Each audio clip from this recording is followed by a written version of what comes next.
when threats emerge in the universe. When conquerors approach and the danger is high. When you have to face powerful rulers who want nothing less than complete control of the universe. Then you have to come together and work as a team. You have to dig deep, find your resolve and your courage. You have to understand your enemies and how to stand against them. You have to be bold, decisive, and brave. And you have to be ready to be part of the universe's most legendary defender. Then, when the universe needs you, you can form... Voltron, the greatest hope of the universe, is coming to a role-playing game made by Catalyst Game Labs, publisher of acclaimed games including Shadowrun and Cosmic Patrol. Catalyst brings an all-new rules system that emphasizes the teamwork at the heart of Voltron and also allows for awesome displays of power from the universe's greatest defender. Whether you want to play in the original Defender of the Universe setting or the newer Legendary Defender series, a core book will be available for your preferences to help you explore a galaxy full of adventure. While the core game focuses on the paladins who join together to form Voltron, you can play as other characters, such as nobles, cadets, or members of the Blade of Mamora, spinning out galaxy-spanning stories that encounter all manner of planets, creatures, and possible threats. The dice core system used in Voltron, the role-playing game, is easy to learn and use while providing great depth of play. As you roll a pool of 3 dice determined by your skills and attributes, your decisions and circumstances can make those dice better or worse, so what you choose can have an instant impact. Back now and join the fight to defend the universe.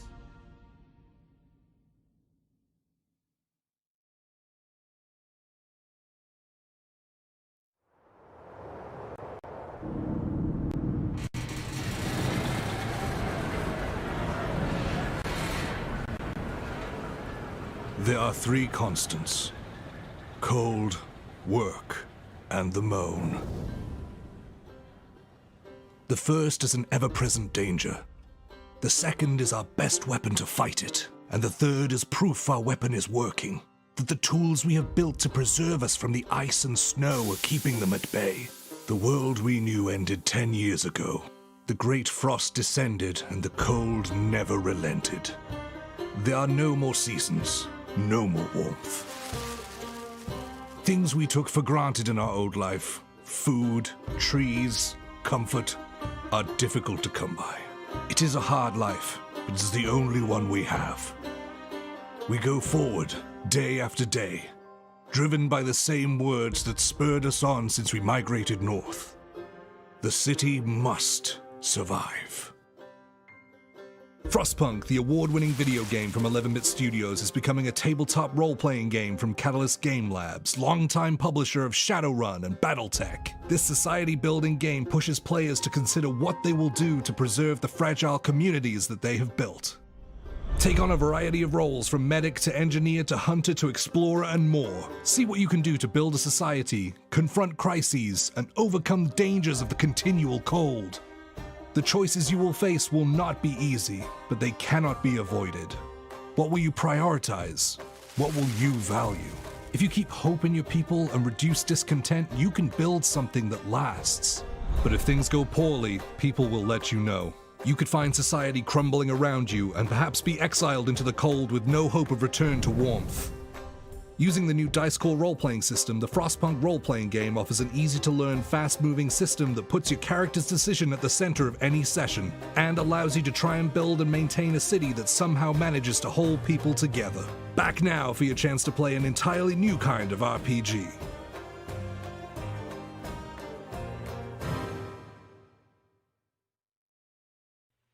Hey everyone, welcome to another Tuesday Newsday. This one a little later than we usually have. It feels weird to be here after dark. But hey, we are in the daylight savings time where it's like dark at 4 p.m. and everything's sad. But Welcome back. Good to see you guys here. And I'm here with my special guest today, Joshua Franklin. How are you, Joshua? Hey there, doing good. Good. I'm excited to have you on. We are going to be talking about you and your writing and stuff like that. And then ultimately, we're going to talk about your baby that releases next week, which is Hotspot's Hinterlands. Very excited for this. Awesome. I can't wait to hear everything. So I don't have much news for you at this point, but what I've got is a couple of teasers. So Black Friday is coming up, and we may be doing something a little special for it. So if you want to know what's coming on Black Friday, you should probably go to catalystgamelabs.com, scroll all the way to the bottom, and join our mailing list, because that's where we're going to announce it, and then we'll be releasing it on social medias after. So join our mailing list and get all the news first.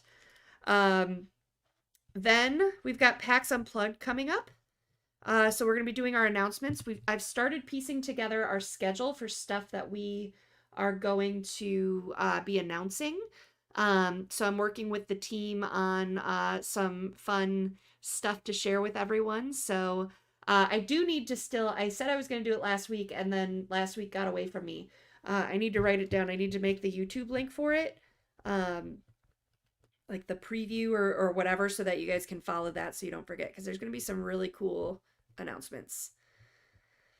And then I'll make an arrow from PAX Unplugged to YouTube link. There we go.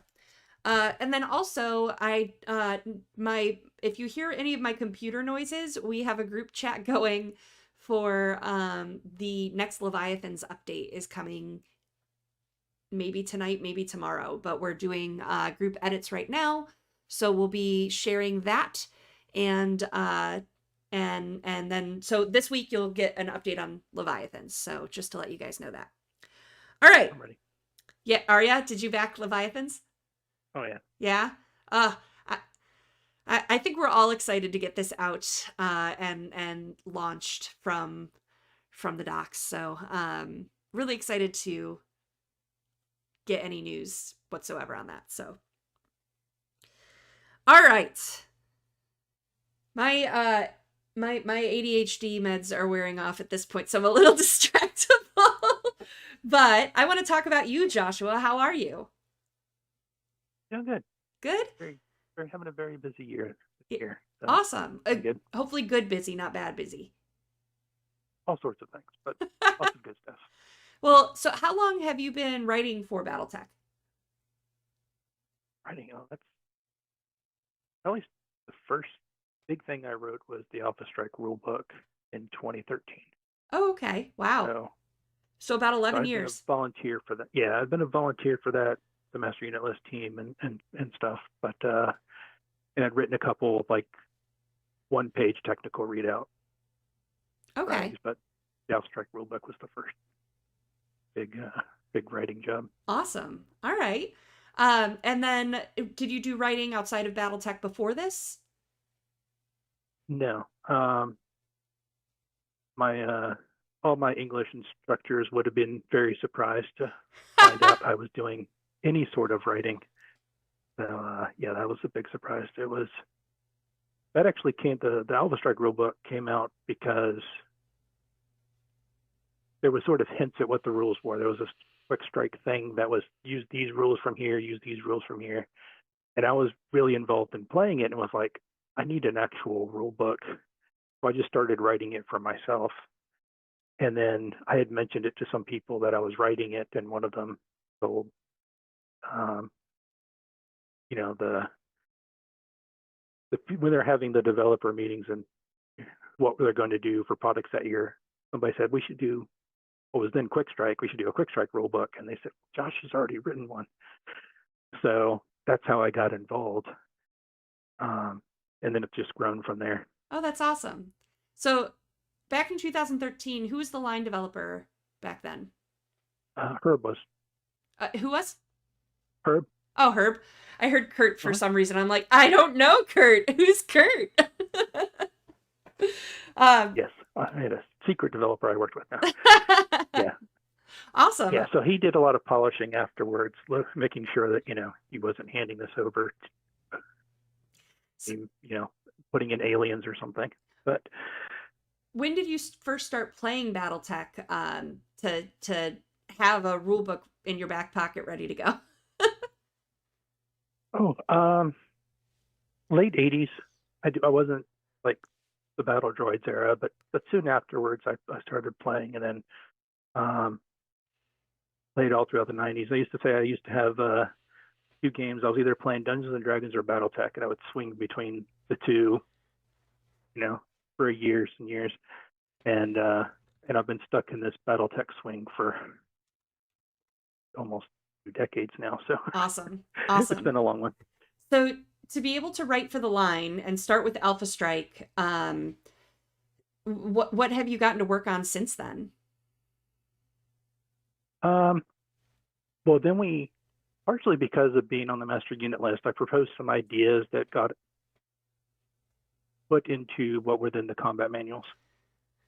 And so I get credited as an assistant developer. Okay. I had no idea what all a developer actually did at the time. So that was a bit of an overstatement of the title.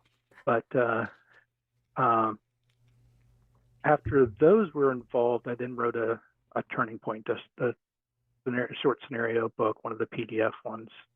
And the whole idea was to tie in the combat manuals that were being released. It was basically, okay, the combat manuals tell you how to build a force.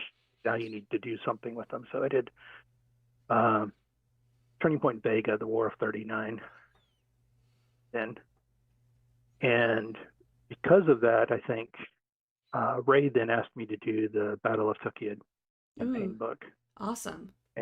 And we'd actually talked about that for years. And then the Clan Invasion Kickstarter came out, and they decided to green light that one. So that was my first full product developer credit was on that one. Cool. Yeah. So, go ahead. Yeah, and then we got the force manuals, sort of reprinting the combat manuals and updating them, and now these hotspots, Hinterlands. Awesome. So doing campaign books kind of combines a bit of lore and story along with the rules and stuff like that. So what I guess to start with, what is your favorite thing to write? More lore or more rules? And what's it like to try to work on a project that combines the two? I'm definitely more of the rules writer.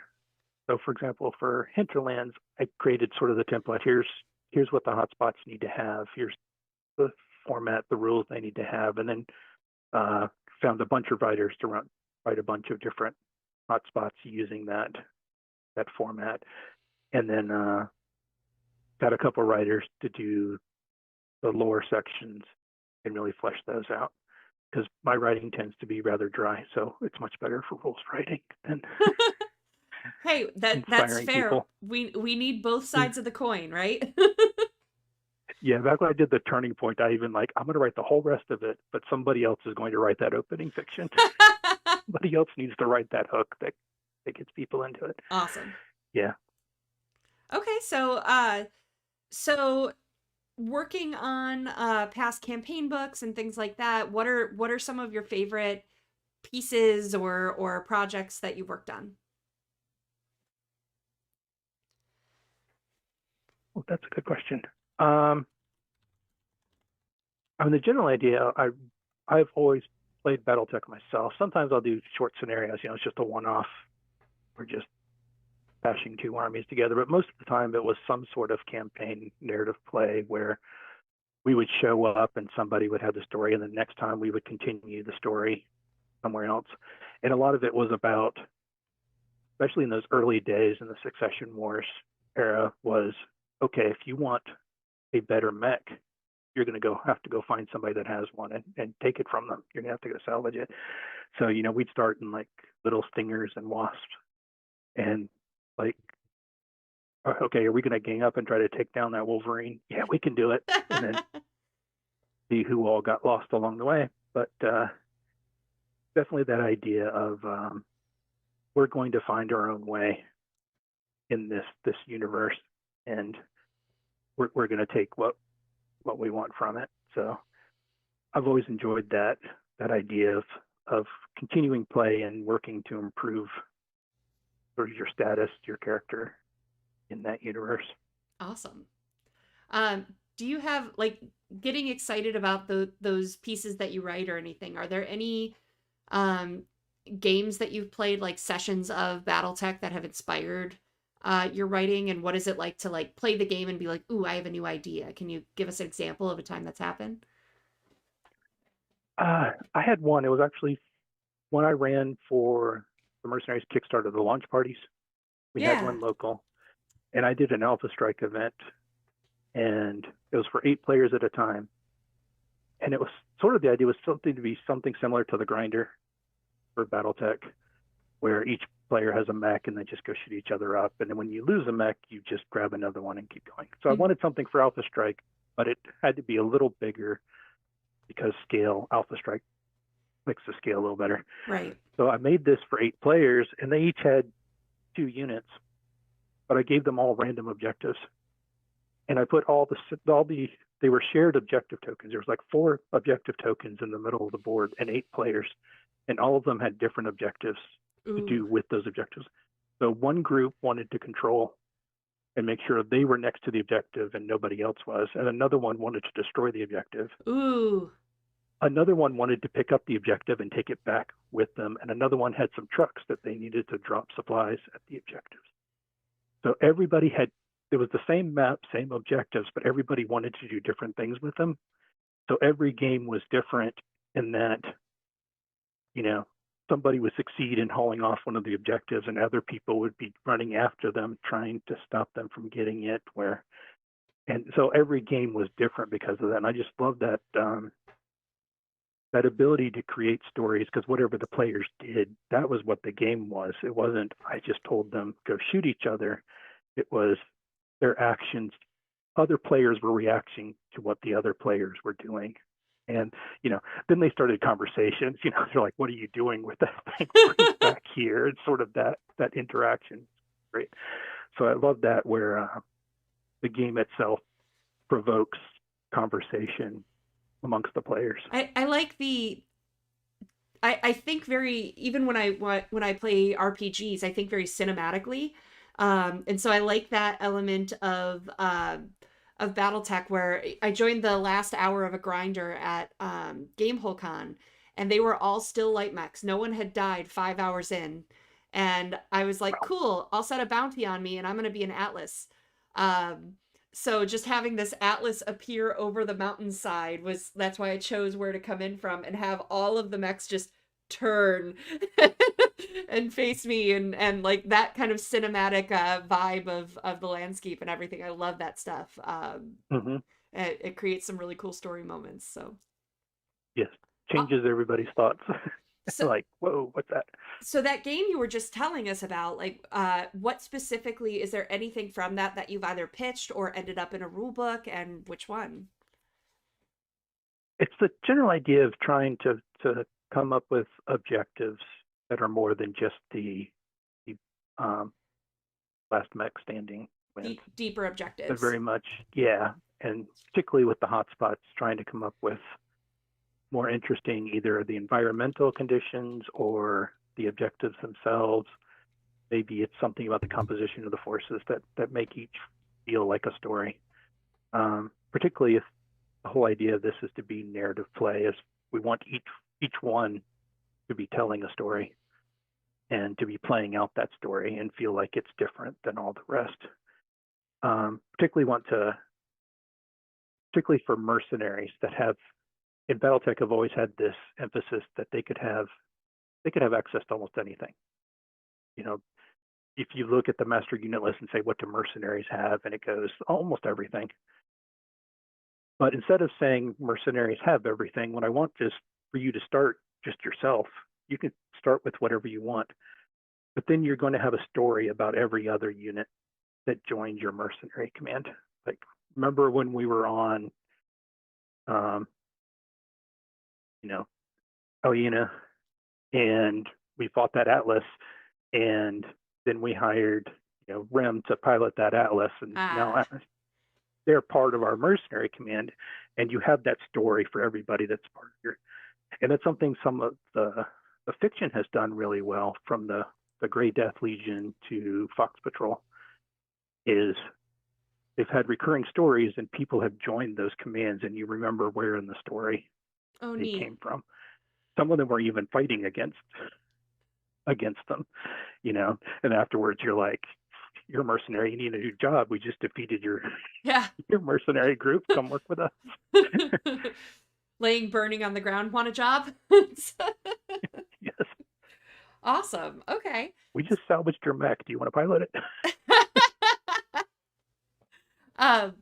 So I'm going to bring up the cover image for Hotspot's Hinterlands, and can you walk us through the process of like concept of this project as an idea of the Hotspots books, all the way through, like, what does the development process look like? Sure.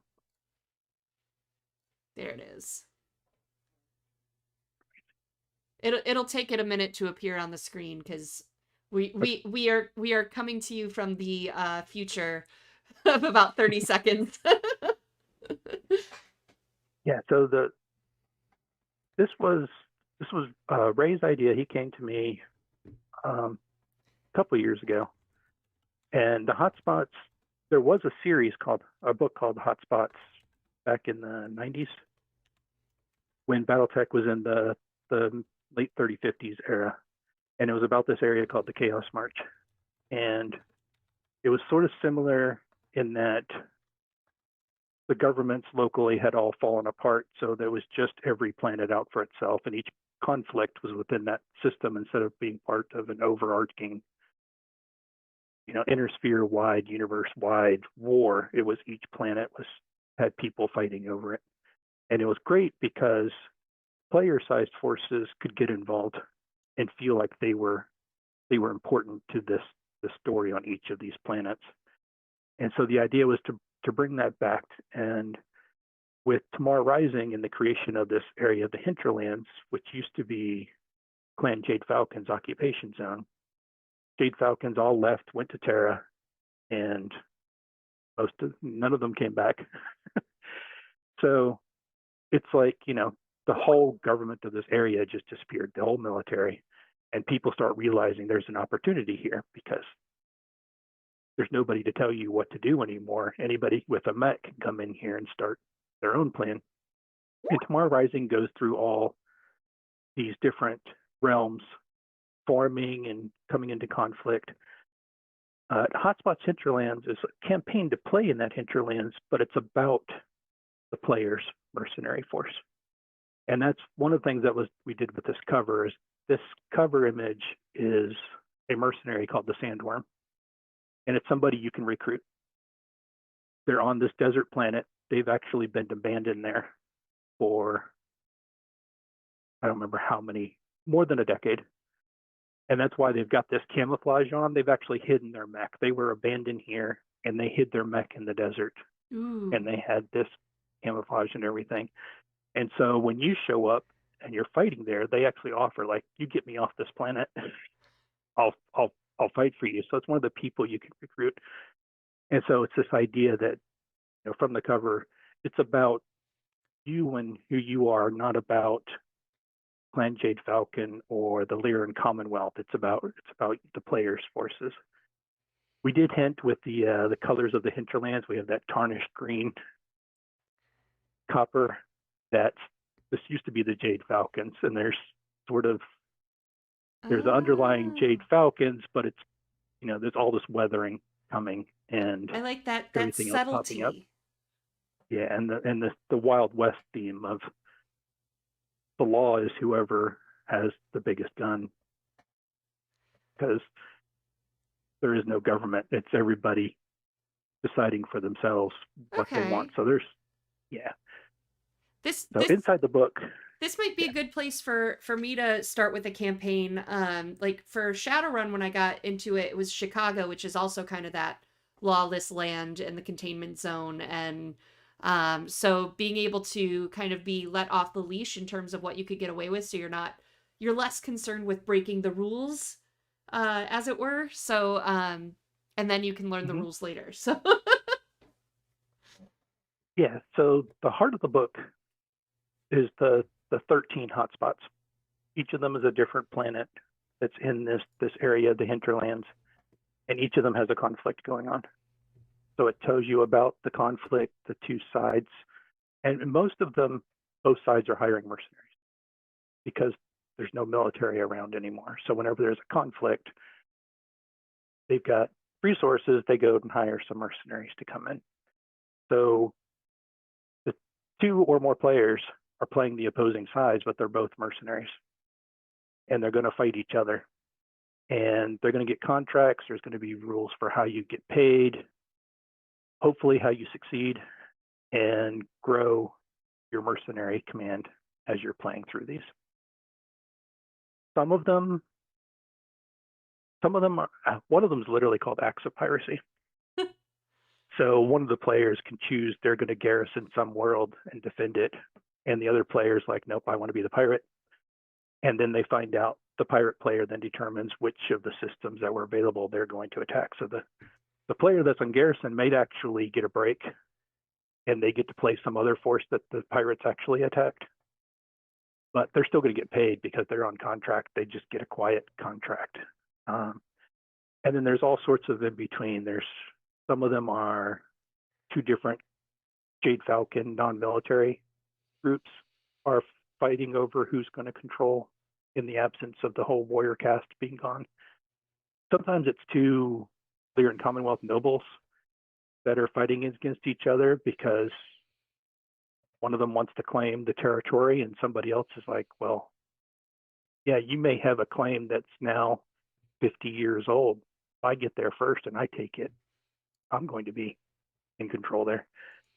So we've got all sorts of different conflicts in here that players can take part in.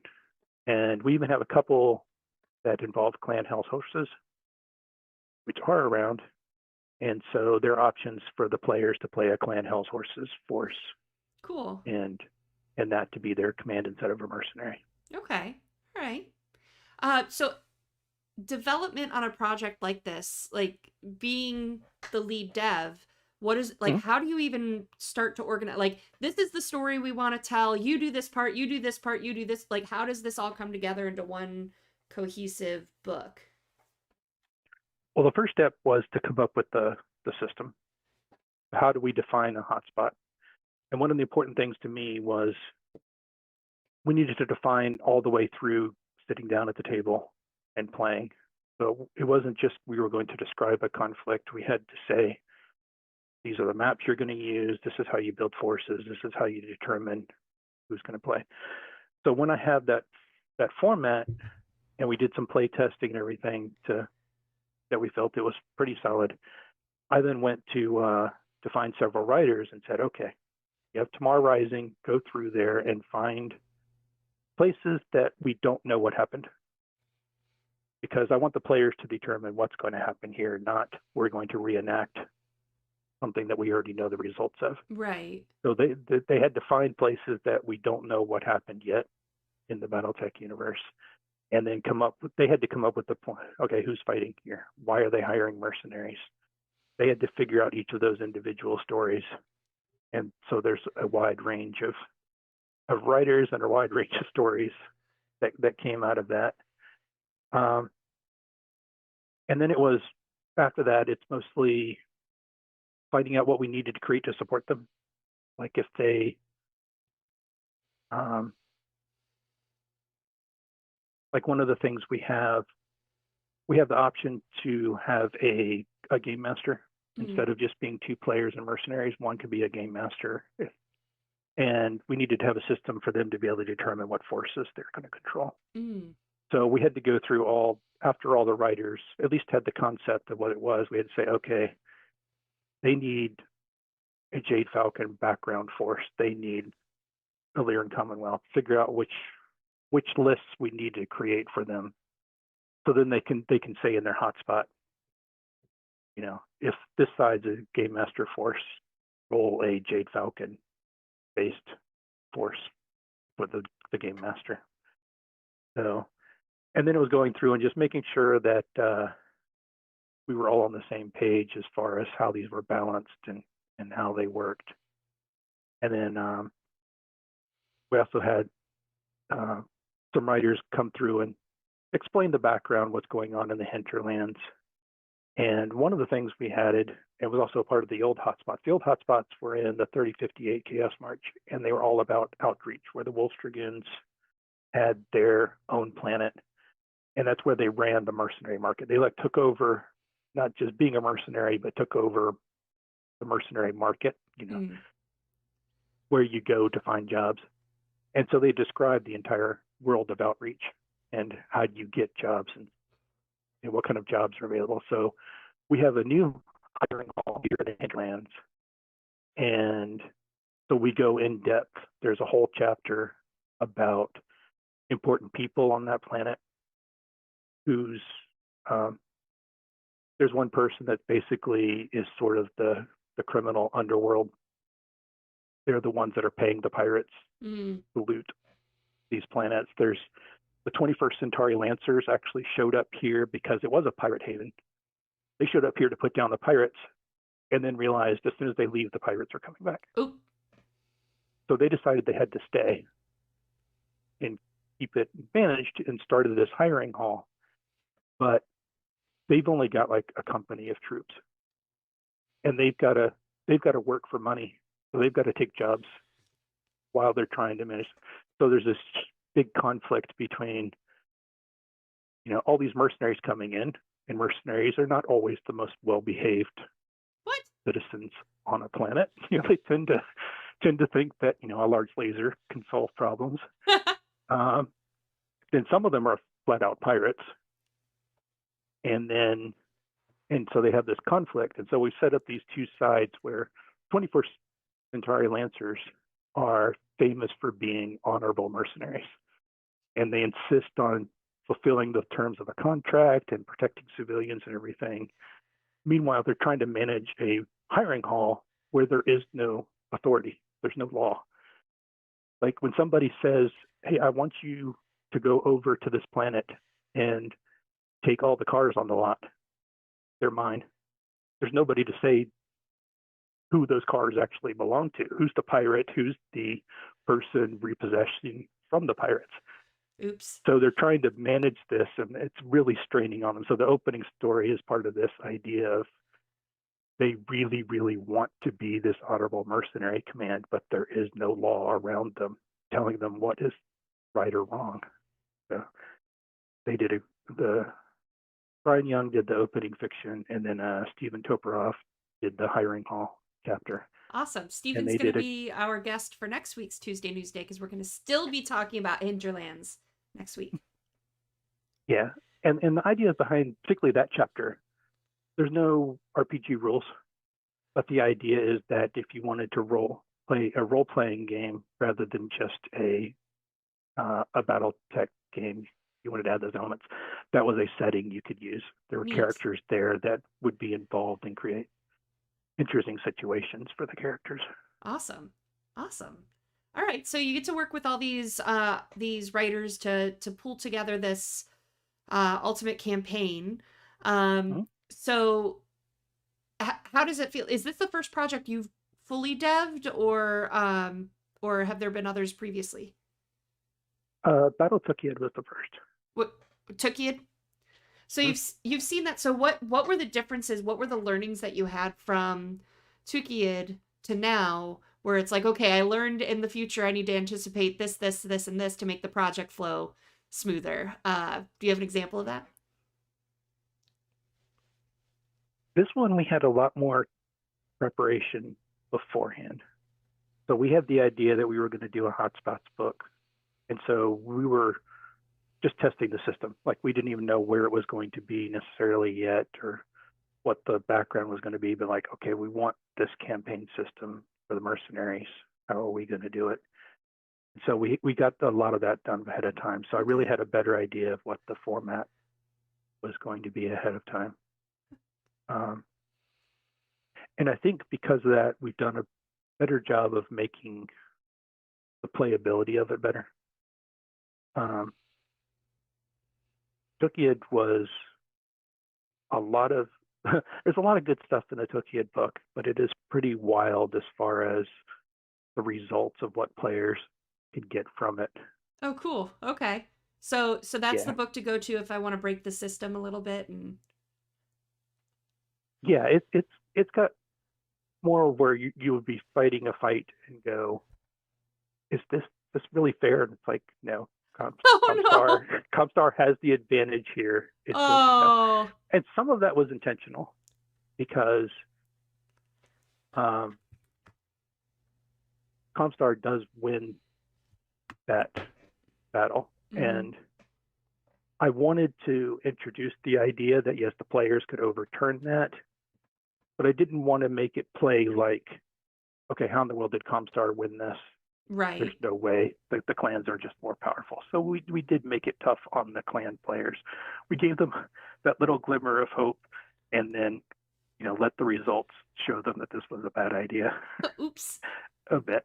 So this was fun from the lore side because we were creating lots more. Tukayyid has had its own big source book before. It was in so many novels. It was first written so long ago that there are novels that didn't have characters that reference back. Oh yeah, in my background I was at Tukayyid. So there were so many references that already described what happened there that there wasn't a lot of freedom.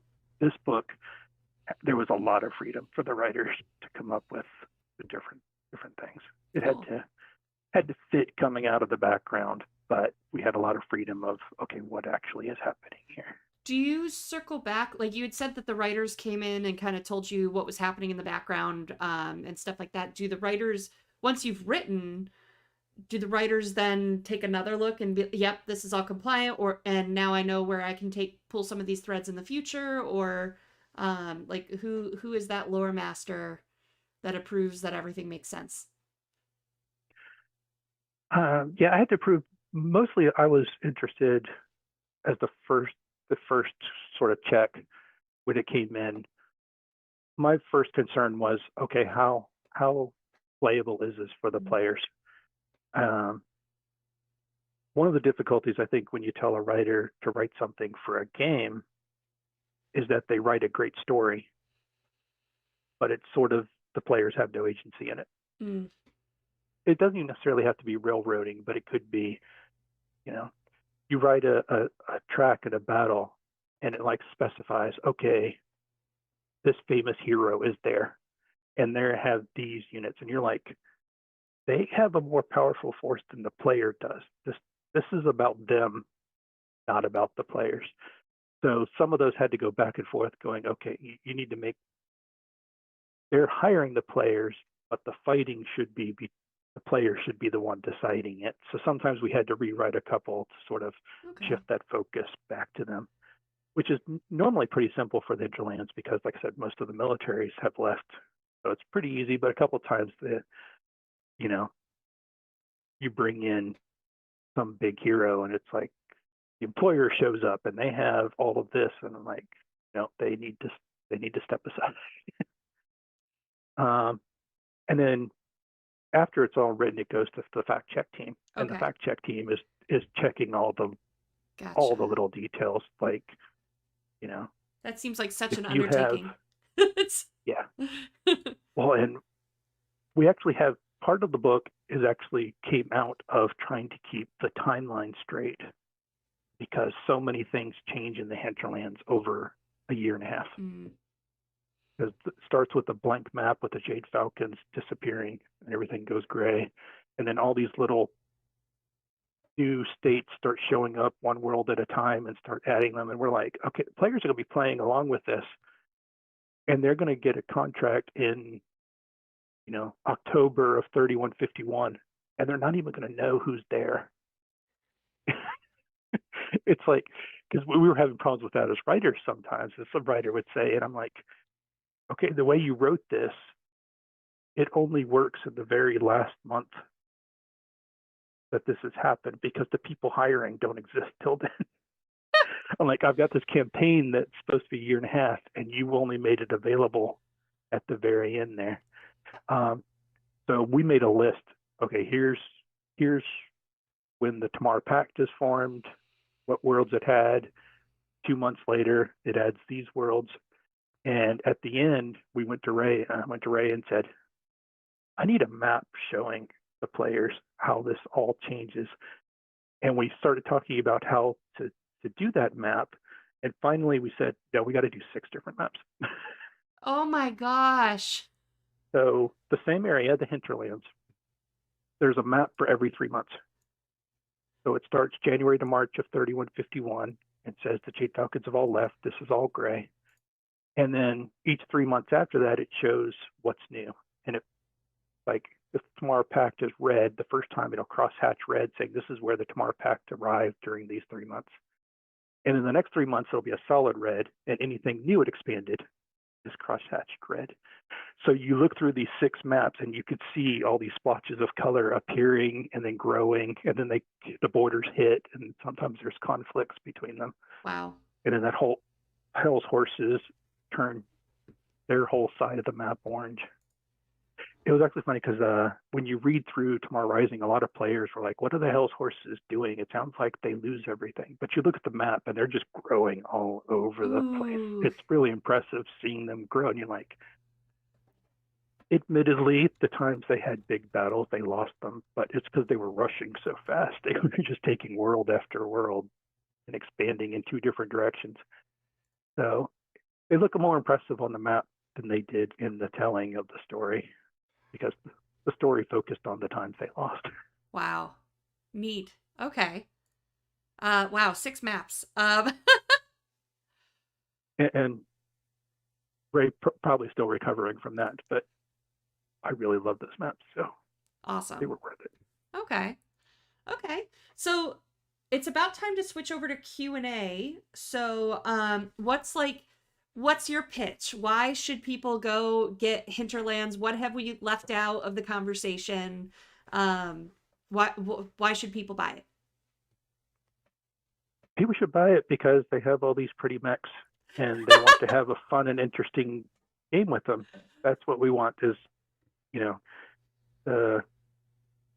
the sculptors, the 3D artists have done a great job making all these miniatures, and we want to make fun and interesting games for them to do with it. That was the whole purpose behind this, and I think you'll find lots of interesting conflicts in here to use your mechs with. That's awesome. Well, thank you, Joshua. We're gonna switch over to Q&A. So if you've got a question for Joshua or anything Catalyst related in general, I can handle those. Joshua will handle anything that is Hinterlands or writing or dev, and maybe there will be some questions that I don't know the answer to that you do. So let's get started here. Very Silent Mouse asks, how long did it take to develop the book from start to end? It was probably about a year of us messing with the system. And part of that went into the Battletech Mercenaries box set, which is sort of, we took one of the hotspots and put it in there and introduced the system. And there was probably about another year of all the writing, and we didn't even get to talk about, there is a great art. The cover is a great example, but my favorite piece in there is the introduction to the whole Chaos campaign chapter. And I wanted chaos, and they came through amazingly well on that one. There are people writing chaos, let's just put it that way.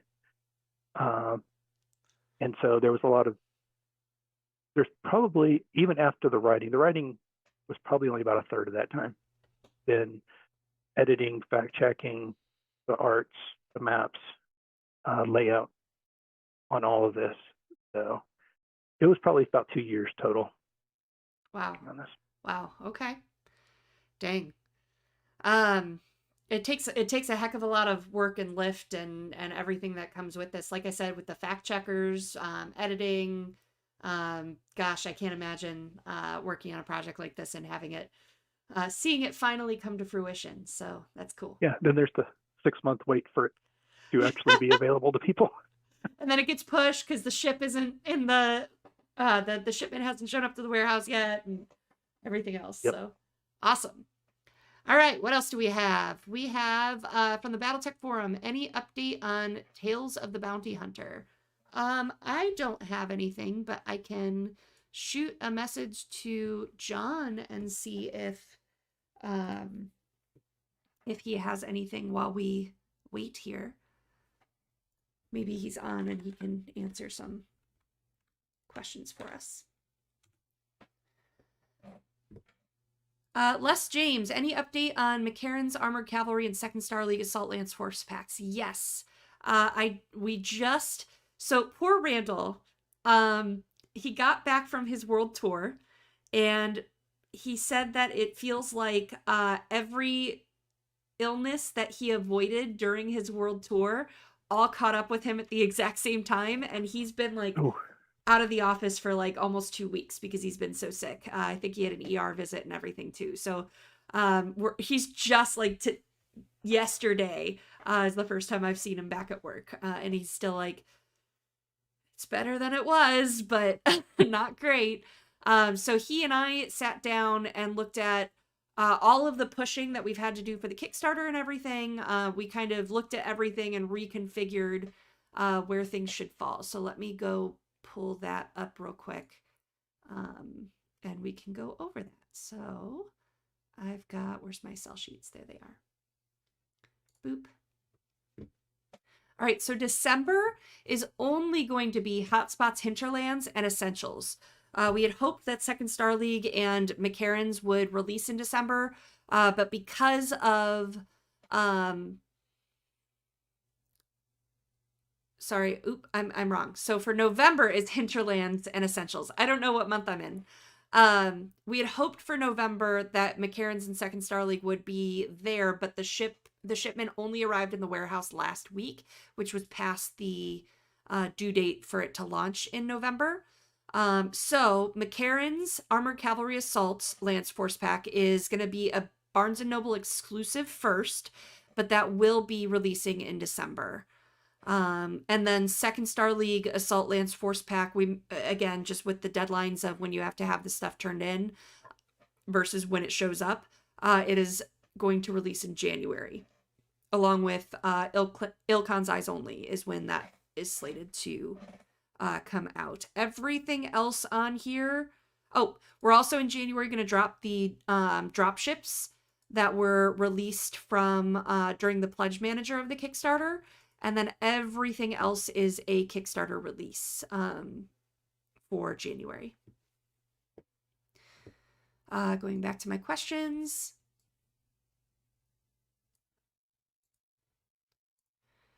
Clayton Hollowell asks, any idea on time frame for Ilclan update PDFs to Force manuals? Do you know anything about that, Joshua? Sort of. I can't give a good answer to that. We have a production bottleneck right now. So there are a lot of Force manuals waiting to be completed. They're pretty close. And those PDFs, once we're done with them, can go pretty quickly. You don't have to wait for printing or anything. So it's one of those, I'll know when they're ready, hopefully within the next couple of months, but they could got to get that production logjam undone first. Cool. Ziguro question asks, any updates on the Battletech graphic novel? Are you involved at all with that, Joshua? No. I saw some of the images from it because somebody thought it might trample on one of the ideas I had for a hotspot, but other than that, I don't know where it is. Okay. I have heard, like, in some meetings that, like, people will mention, oh, blah, blah, blah is working on the graphic novel, but I don't really have any details from that, so I sent that question. Oop, John is typing. Haha. So hopefully we'll have an answer to both of those questions in just a moment. I see you, John Helfers. What other questions do we have in chat? I think I saw early on a question about audio. So what I know, let me filter here. So Battletech is there's a long string of Battletech novels that are being done by another production company, and I don't know where those stand. For Shadowrun, I have hired a person to help manage those projects under my production company that John has worked with in the past. And Nothing Personal is keeps getting submitted to Amazon, and they keep rejecting it for silly reasons. Like, you can't say the end in the final chapter. You have to say it in the credits. Things like that. So we keep getting little edits like that where we adjust and get it in again. So that should be out any day, and pending them approving it. And we have a release scheduled for every month through May of next year. So King of the Streets is going to be next. I can actually pull up my little plan here.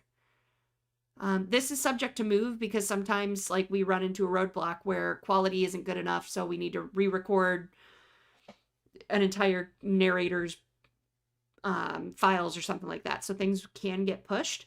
But 2XS is going to be in February then. Or wait, hold on. When am I again? So Nothing Personal is November's release. King of the Streets is December's released. 2XS is January. Vladivostok Gauntlet is February. Changeling is March. Kiss to Die For is April. For a Few New Yen More is May. I have Changeling on here again. Oh, I think this is Dark Resonance. Dark Resonance would be June. And it goes on. So that is our current schedule for audio. Cool. What other questions do we have? Oh, did I hear back from John yet? Tales of the Bounty Hunter is still ongoing. Hope to have it out by the end of the year. Graphic novel also ongoing. Writers are writing. And Eldon Cowger is working on character picks. So that's where we are at the moment. That's my update. All 2 sentences of it. What else do we got? Question. When will this go up for later viewing? It's a VOD immediately after viewing, so you can still see it. It's just hard to find because you have to, in YouTube, go to live instead of just videos. But we do pull them, edit them, and then release them later. But there's no schedule on that. It's kind of as we have time. So, but you can watch this episode as soon as we're done here. Big Red, aren't the Tales of the Bounty Hunter always ongoing? Wouldn't that make sense? Isn't there always a bounty hunter? Until they're all destroyed. Ask John about the Battletech audiobooks. Let me see if he'll respond. Any update on BT audiobook releases? Asking. James, you released the Big Capra's 2-year list. Novels and novellas has been updated. It includes about 12 questions that have been in the Discord. Might be able to answer some now. DM me, James, a link with that, and I can pull those up and see if there's anything I'm able to answer without like using too many spell slots. We have 5 minutes left here. John is typing again. So hooray. We just released Double Blind and expect to release at least 6 full Battletech audiobook novels next year. Thank you. That's the update. Double Blind is now out. I don't know that I've gotten the link to promote that. Is GB promoting?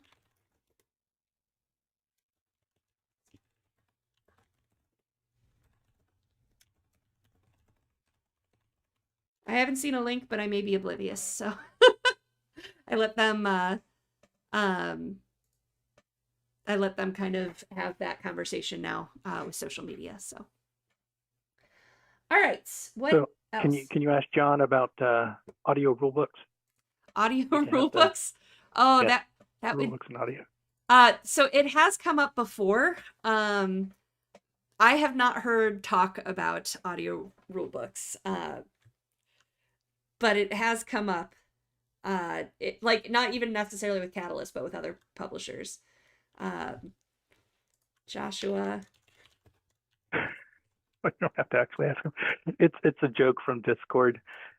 People were asking me about Hinterlands, lots of details, and I said I'm not going to read out the entire book to you.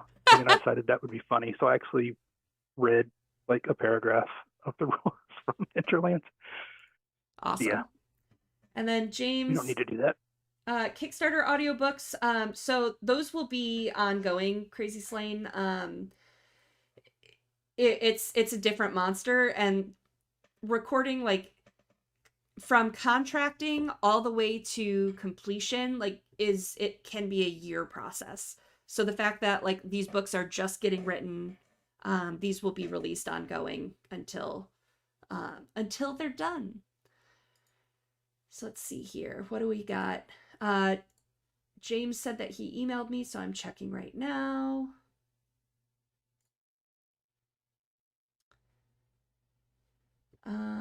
Let's see. We look at that. I just wanted to mention because I've been avoiding saying his name because I actually don't know how to pronounce his name. I haven't even talked to him. But Tan Hosim is the cover artist and has done many of the interior illustrations on Hinterlands. Oh, cool. So I need to practice saying his name because he's been showing up a lot. Love his artwork. Okay, I see the questions. Regarding novels and novellas, this is for Kappas, are they only PDFs and POD? Not necessarily. We're looking into John and I are of the belief that they should be fulfilled physically. And so he and I are kind of committed to making that happen. But that's a whole nother organizational thing. So for those who don't know, the big Kappas have their own server with special access to some Catalyst folks, which lately has pretty much just been me. But I've just been getting in chat every Sunday for the past 2 weeks and working for 5 hours on just their shipment because they get two of every product that's released for 2 years. And so that's a whole nother couple Sundays of 5 hours of organizing and getting stuff to John and then getting those books ordered and stuff. So I haven't tackled that yet. The Mercenary t-shirts were supposed to be 2 a month, and there are currently 6 on the 2-year list. There hasn't been any new releases since June. Are they not making any more? They are, but they're going to be kind of a slower roll than we anticipated because of ordering stock and stuff like that. Basically, we're kind of waiting. We have millions of dollars in merchandise sitting in the warehouse waiting for Mercenaries Kickstarter to fulfill so we can release to retail. So that's tying up a lot of our retail dollars. So as soon as some of those releases come, we should start seeing more come to store.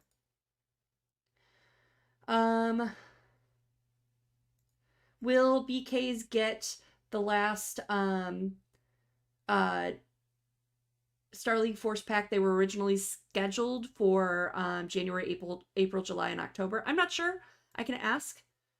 And then it's I'm going to check the chat real quick to see if I have any other questions from other people, but I can get more of these answered for you guys in the Valhalla server. Get Randall to do audio rule books. That's funny. What else? Okay. I'll go back to that with the last 2 minutes we have.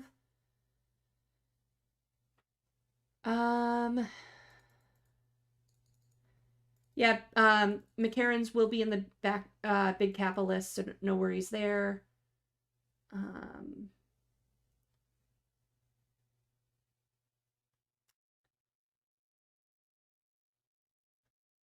Some of these I don't have questions or answers to right now. Star League mug was at conventions. Will it get added to the BK list? It should be. I'm actually going to write that one down because I just reported other mugs to get added to the web store that hadn't been, and by just, I mean like within the last 1 to 2 months. Everything's a blur at this point, but I haven't poked about Star League, so I'll do that. All right, that takes us to 7 p.m. James, I'll get back to you more offline. But thank you guys so much for being here. Thank you, Joshua, for your time and jumping on with me. Thanks for your work on Hinterlands. We're all excited for the release, and we'll be talking more about it next week with Steven. So appreciate all your work. Thank you. Yeah, thanks for having me on. Of course. And guys, thanks for everybody listening. Yeah, thank you. We'll see you guys next week. Talk to you then.